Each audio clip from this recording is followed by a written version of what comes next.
right, back on the Young Turks post game. I'm going to start with a member comment. Crystal writes in, it's getting cold. I could totally go for a TDR hoodie. Oh, maybe. Yeah, maybe the next thing on shop2it.com is not the next TDR shirt, but the TDR hoodie. Okay, so we'll look into it. Thank you, Crystal. So John, the cheeses work so well on me. Yeah. So I'm curious about the non-answer you're happy about. Okay, let's do this then. And I eagerly await both of you thinking that I am either missing something obvious or I'm being way too optimistic and naive at this late date. The debate tonight between Pence and Harris, it was mostly Pence refusing to answer any question. He'd be asked a question, he would say thank you, and then he'd say whatever he wants. Kamala Harris, for the most part, was willing to engage with the questions, but there was one area that she would not answer on, and she was called out for it. And notably, it was the same area that Joe Biden in his debate, when he spent an hour and a half with Trump teeing up, socialist priorities that Biden would then say he's not in favor of, there was one area that he would not actually definitively say what he thought on. And so Kamala Harris was asked about court packing, and she would not say that she was going to do it or that she wasn't going to do it. Joe Biden, that said, screw the Green New Deal, I beat the socialist, I'm not for Medicare for all, screw all your left priorities, asked about getting rid of the filibuster and packing the court, suddenly he didn't want to say anything. And maybe it means nothing, but they love to say, no, we're not gonna rock the boat, nothing's gonna fundamentally change. It would be very easy for them to promise that on this area, but why do both Biden and Kamala Harris not willing to go on the record and saying that they're not gonna pack the court? Maybe I'm stupid to get some hope from that, but it does give me a little bit of hope that maybe they understand how necessary it might be.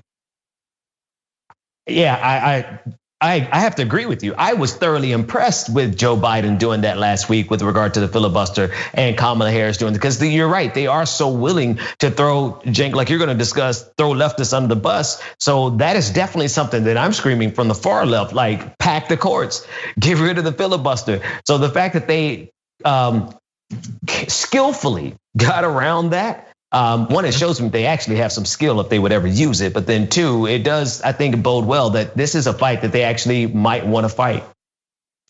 Yeah, well, so I'm going to be the wet blanket here. So first, I want to be clear. I'm not disagreeing with you guys. It's good news that they're not clearly coming out against a progressive position, which is what they do 9 out of 10 times. So I think our bar is pretty low, but still, I'm glad they cleared it. But the reason why I think it's still not really the right strategy is because, guys, remember the point of threatening to expand the court is to get the Republicans to back down from confirming Amy Coney Barrett in this short period of time. It's not to necessarily to actually expand the court. So if you don't threaten it, it kind of misses the point. So you have to make up your mind. Are you threatening it or are you not threatening it? Because if you don't threaten it and you don't frame it as if you guys pack the court by putting in Amy Coney Barrett when you clearly shouldn't because of the Mitch McConnell rule, well, then it's gonna force us to expand the court. If you don't connect the two things, one, the threat doesn't work. And two, when you go to expand the court, if you do actually do that, then the Republicans go, oh my God, this is an outrage, and it came out of nowhere. No, it didn't come out of nowhere. It was connected to you packing the court with Amy Coney Barrett. But if you don't clarify that now, well, it's not nearly as clear or effective. So is your fear that, let's say they do what they're almost certainly going to do, which is it doesn't matter if it has to take place over Zoom or TikTok or whatever, they're gonna get Coney Barrett on the court, that then they'll be free, I guess, at that point to say no, of course we're not gonna pack the court, because at that point they wouldn't need the threat, it wouldn't have any point because the Republicans had already taken the spot. No, wait, I'm not sure I understand what you were asking, but John, my point is that if if you tell the Republicans, you put Amy, look, here's how I'd roll, okay? You put Amy Coney Barrett on the court before the election and the new president, no problem, but we are going to add at least 3 justices, okay? So your call, brothers and sisters, you do anything you like, but it's a guarantee. And if I say it's a guarantee, it's a guarantee. You write it down in stone. We're adding 3 justices. You wanna add 1, we'll add 3, okay? So because you blocked Merrick Garland, because you said it was a year before the election, you're trying to put her in a week before the election. Yeah. If you make that threat, they might not add her, in which case you don't expand the court. To me, that's a win-win. Yeah, but I'm saying, so what if they do confirm her? Then you gotta believe, is it an empty threat? No, you can't do an empty threat. That's why you got to make up your mind now. Are you doing it or are you not doing it? And I think expanding the court could be problematic. I bet it does not poll well, especially if you ask it on its own, as opposed to a reaction to the Republicans packing the court and leaving you no choice.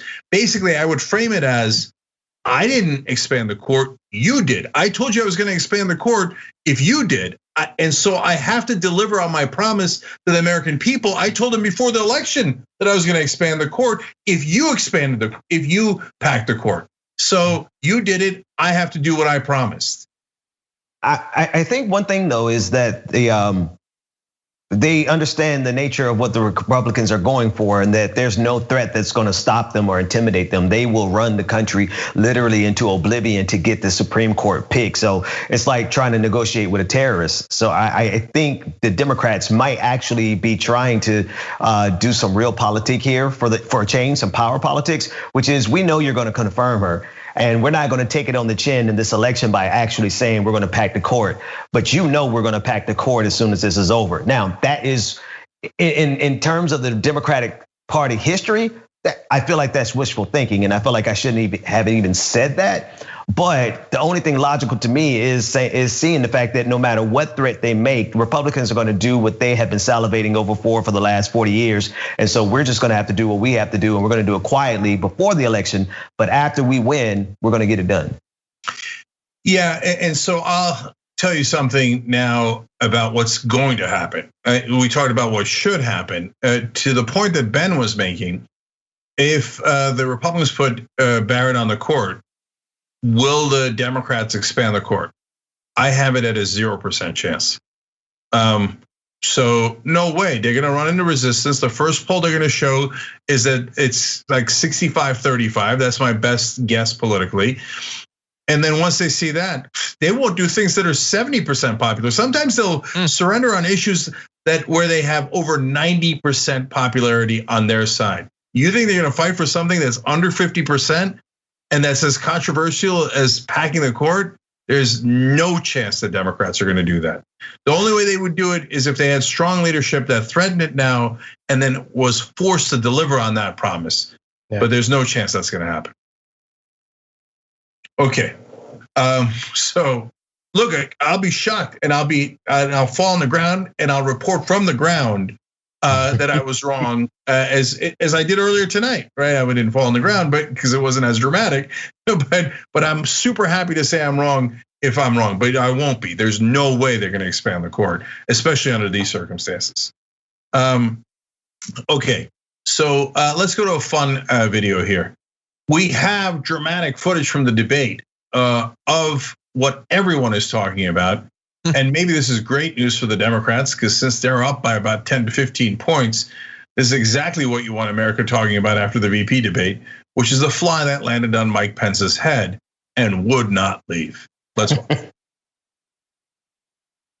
I'm the only one on this stage who has prosecuted the big banks for taking advantage of America's homeowners. I'm the only one on this stage who prosecuted for-profit colleges for taking advantage of our veterans. There is a fly stuck and the reality of this is that we are talking about an election in 27 days, where last week the President of the United States took a debate stage in front of 70 million Americans and refused to condemn white supremacists. Not true. And not true. It wasn't like he didn't have a chance. He didn't do it, and then he doubled down. And then he said, when pressed, stand back. Stand by. The fly is actually asleep. It was listening to Pence. This is a part of a pattern of Donald Trump's. Okay, that was stunning. Yeah, I think it was nearly 2 minutes where the fly stayed on Mike Pence's head. So theories. First of all, you heard us talking during that. That's our live play-by-play analysis that we do on all the debates and the big events like State of the Union. So the remaining presidential debates, make sure you tune in for that.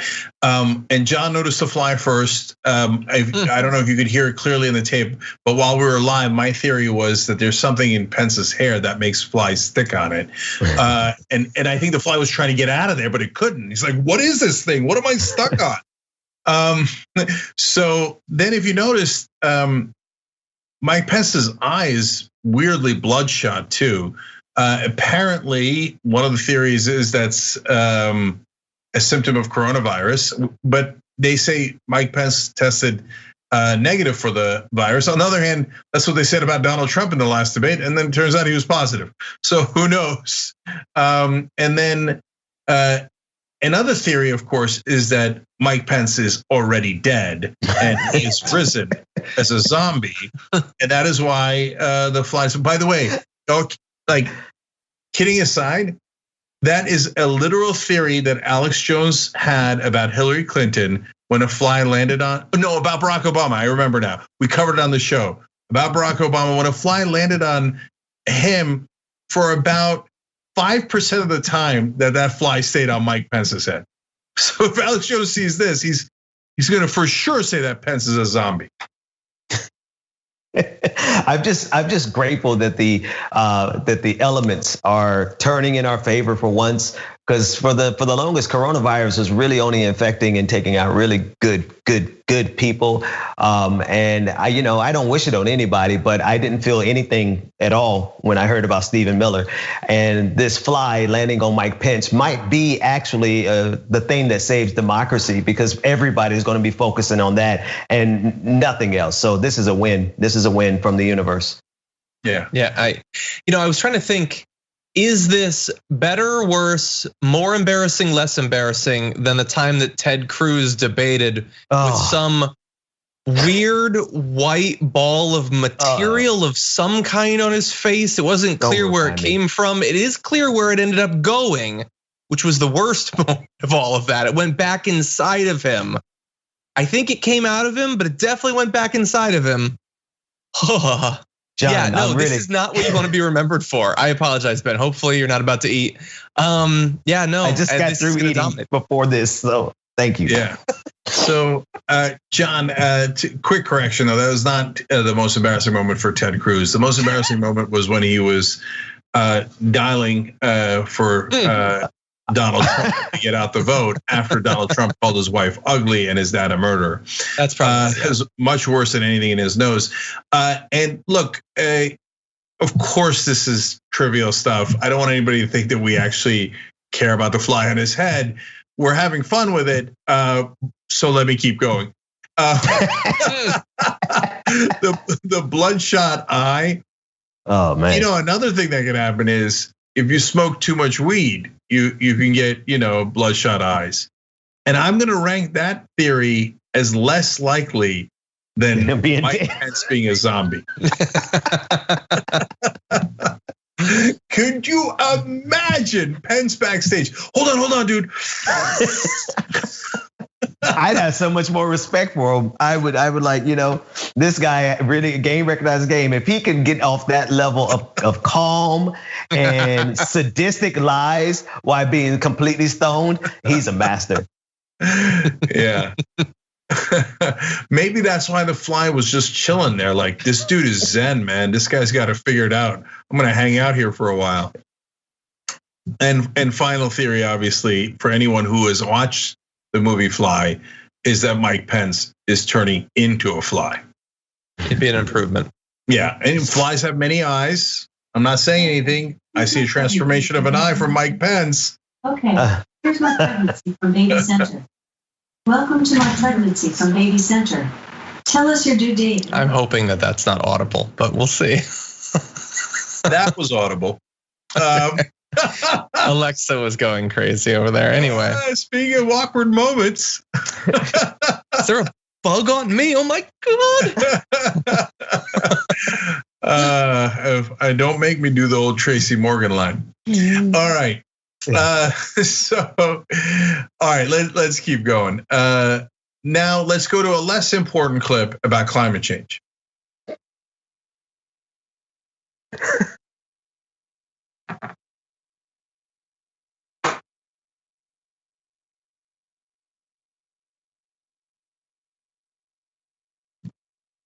Follow the science, but once again, Senator Harris is denying the fact that they're going to raise taxes on every American. Joe Biden said twice in the debate last week that on day one he was going to repeal Trump tax cuts. Those tax cuts delivered $2,000 in tax relief to the average family of four across America. And with regard to banning fracking, I just recommend that people look at the record. You yourself said repeatedly that you would ban fracking. It's not about first fracking. Senate co-sponsor of the Green New Deal.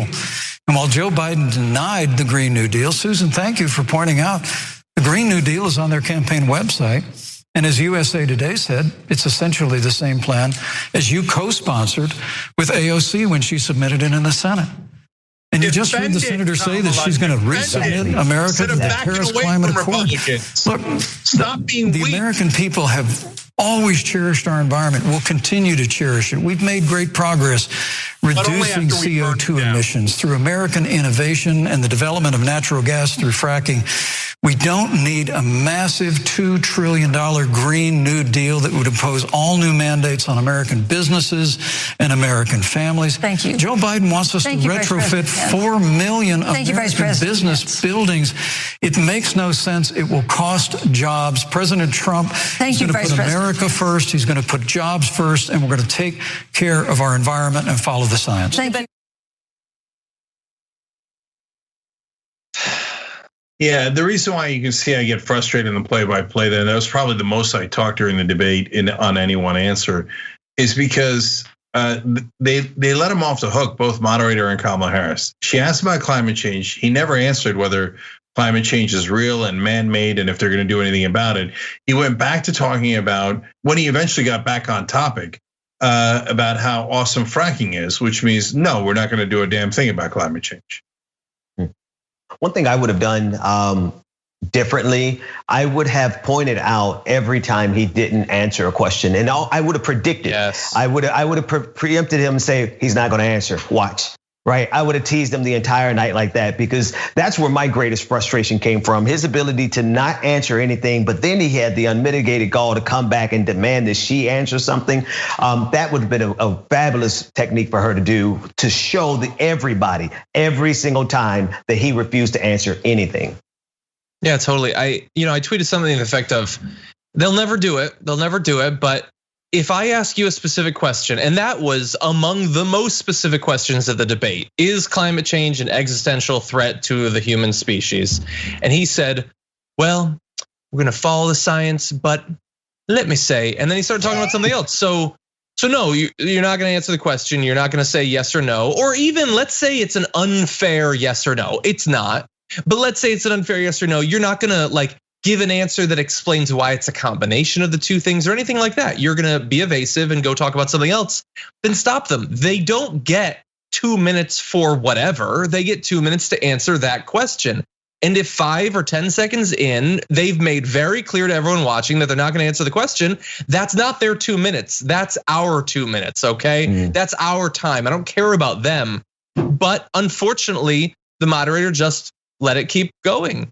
And I know partially it's that in the same way that Kamala Harris had a lot of pressure on her and unfair expectations and bias and all of that, the moderator did too, but the moderator is coming off of the Chris Wallace performance or lack of performance. They said they were gonna be ready to cut mics. I read that news last week, they weren't and they didn't. And he mocked her to her face saying that he was just gonna talk about whatever he wants effectively. And so, I'm sorry that the standards are so different and biased and all of that, but you still have to do your job, and you didn't. You didn't, as Ben pointed out, say that he didn't answer the question. You never asked a follow-up to demand that they answer the specific question, or at least again, make clear that they didn't. And then you end that question with end the debate with the both siding about, Trump is like a fascist, but the left, I mean, they don't like him. What do you think? It was just such a failure. And we only get a few debates. 2 of them are wasted. That's 2 strikes. According to my research, we've got like about 1 more. And I don't have any expectation that the next debate moderator is gonna be more ready to cut their mics than either of these 2 are. They're still terrified of offending powerful people. That's what it comes down to. Yeah, and in fact, I hated that last question, and I'm glad you brought it up, John. So she's like, "Oh, we got this amazing question from a student." No, you had like thousands of questions. You picked that one because you love it, and you picked it because it goes to what mainstream media loves. Both sides do it. I'm neutral. What do I know? The question was, when I turn on TV, I see politicians yelling at each other. Can't we all get along? And I call that the Rodney King question, right? And what it does is civility protects the status quo. So if Donald Trump is not taking action on testing and contact tracing, for example, and it gets 210,000 people killed, the correct response to that is not, on the other hand, no, the correct response to that is you did it wrong, right? And if he can't condemn white supremacists, being polite to him is not the correct answer. And so this idea that the mainstream media repeats over and over again like propaganda, no matter what anyone does, everyone should be agreeable. No, I don't agree to Dick Cheney reinstituting torture. I don't agree to all the wars they started, the millions of civilians that died in those wars. I don't agree to anything that Donald Trump has done.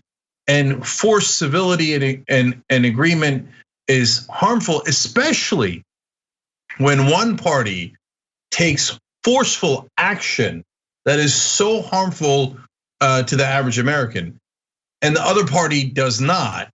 Well, then if you maintain that status quo, the violence and the damage that comes from that is far worse than any politicians yelling at each other.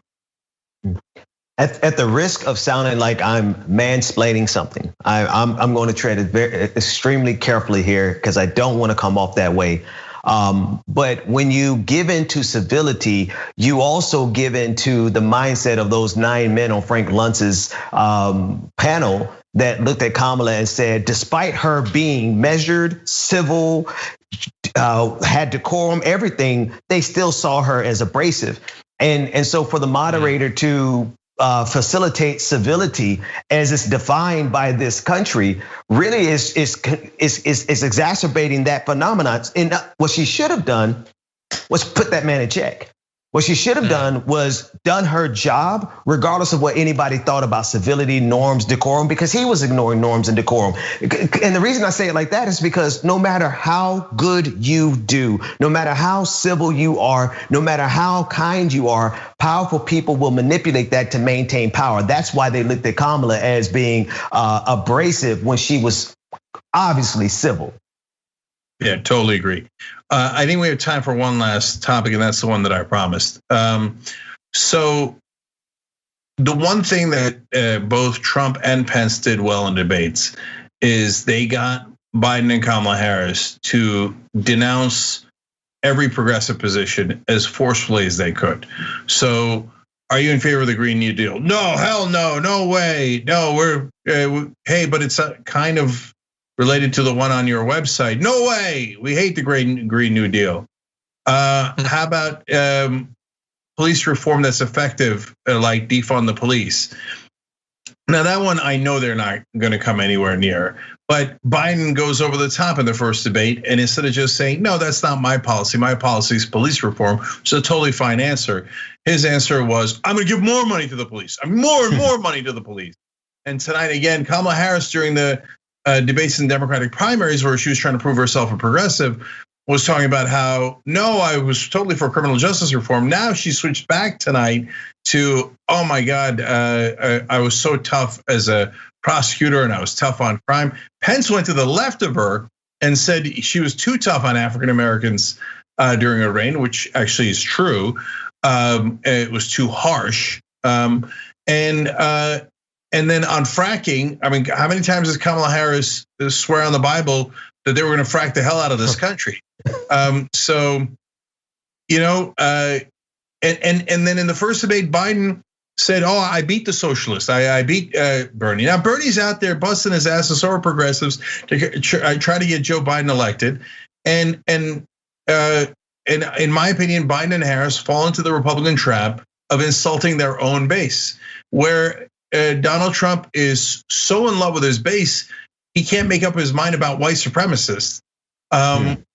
Our side constantly attacks our own base when the biggest spotlight is on, and I think in the long term that does great damage.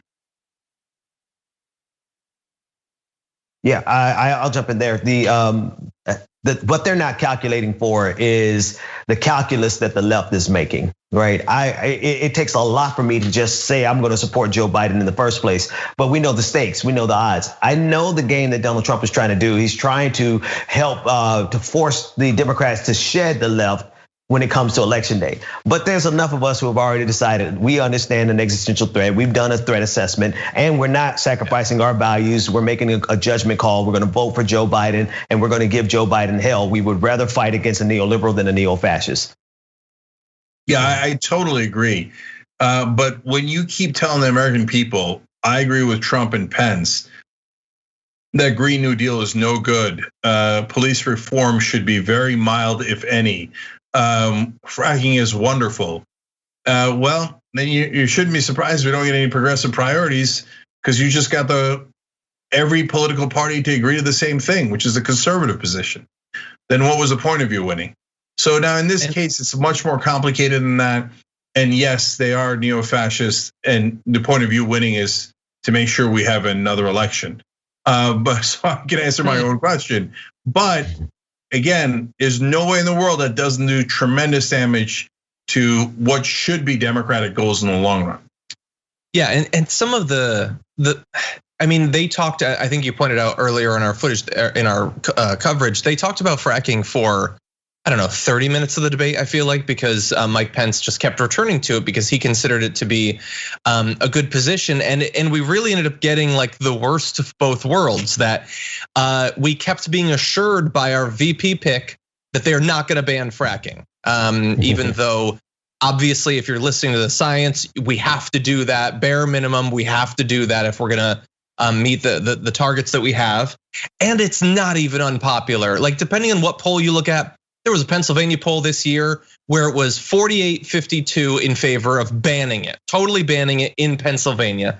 There was a poll at the end of last year where it had majority support for banning it, but they're running scared.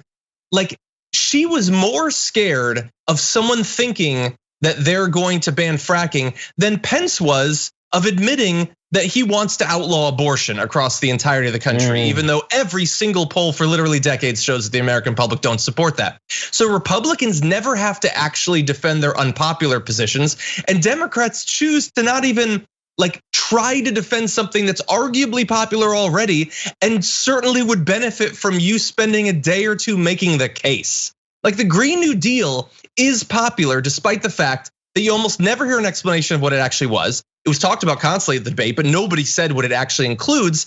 And most people's exposure to information about it over the past few years has been negative. The media either talks about it in a fairly dishonest way, or it's Fox News where they're literally lying about what it includes, and it's still popular, but they don't actually want to back these positions. And they're not doing it to protect their polling. Like, as I said, these are not unpopular positions. So I have to assume that it's the money, it's the donations. They don't want to scare these industries into opposing them and other Democrats.